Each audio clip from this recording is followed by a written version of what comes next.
All right, let's dive in. AI is getting real, and it's happening fast. Just this week, we saw it learn to build apps all by itself, start running an office, and even advise a government. So we're going to break down the breakthroughs that really matter in this quick explainer. Let's get to it. I know it sounds like something straight out of science fiction, right? But it's actually what's happening right now. The news this week really shows AI is evolving on three major fronts: as a creative partner, as a much more reliable engine, and as a genuine collaborator in our day-to-day lives. Let's explore how. First up, we're seeing a really fundamental shift. AI is moving way beyond just being a simple tool. It's becoming this powerful collaborator that can seriously level up your skills, whether you're a coder or a creative professional. So let's start with something that is truly a game changer for developers, Replit Agent 3. And we're not just talking about some little assistant that suggests a few lines of code. No, this is an agent that can autonomously build and manage entire applications from the ground up. The real magic here is the workflow. It's this complete autonomous loop. The agent builds the app, it tests the app, it finds the bugs, and then it fixes them, all on its own. This is a huge shift, because it frees up developers to focus on the big picture, on strategy and innovation, while the AI handles all that tedious, repetitive work. And it's not just coding. The creative side is also seeing things speed up like crazy. ByteDance, the company behind TikTok, just dropped Seedream 4.0, and its biggest feature is just raw, unbelievable speed. Yep, you heard that right. 1.8 seconds. That's all the time it takes Seedream 4.0 to generate a high-quality 2K image. For artists, for marketers, for literally anyone in digital design, that kind of speed just completely transforms the creative process. Experimentation becomes almost instantaneous. And hey, it's not just about what we see. Our control over AI audio just took a massive leap forward thanks to ElevenLabs. Instead of being stuck with some preset AI voice, you can now use simple text commands to remix it. You can change the gender from male to female, switch the accent from American to British, or even change the perceived age, all on the fly. This is huge for tailoring audio experiences to very specific audiences. Okay, so all these amazing creative tools are great, but they don't mean much if the AI behind them isn't smart or reliable.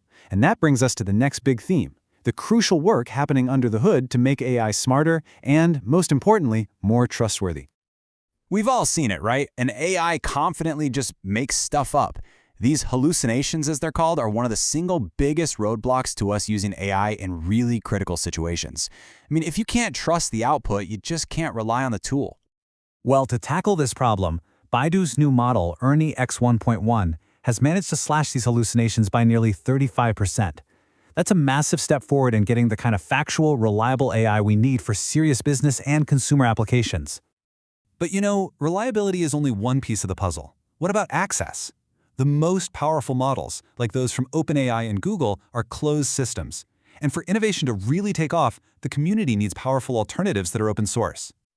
And that's exactly where models like K2 Think AI come into the picture.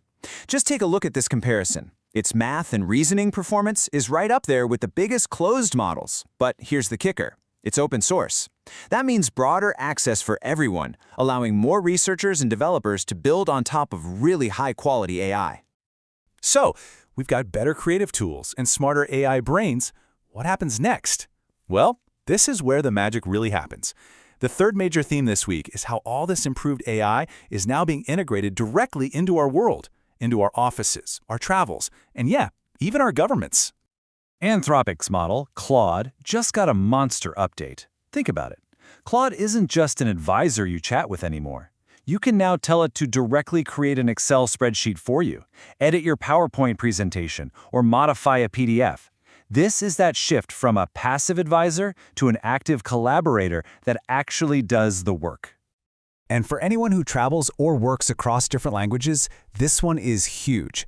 Apple just showed off real-time voice translation running on AirPods. The key here is that it's all happening on your device. It doesn't need the cloud. That means your conversations are private, and it works anywhere, even if you don't have an internet connection. This integration is even reaching the very highest levels of society. Now, before we get to our next piece of news, let's just quickly get on the same page with this term, digital governance. It's basically the idea of using tech, especially AI, to make government services more efficient and transparent for everybody. So check this out. Albania is actually putting this idea into practice by appointing a virtual AI minister. Its main job?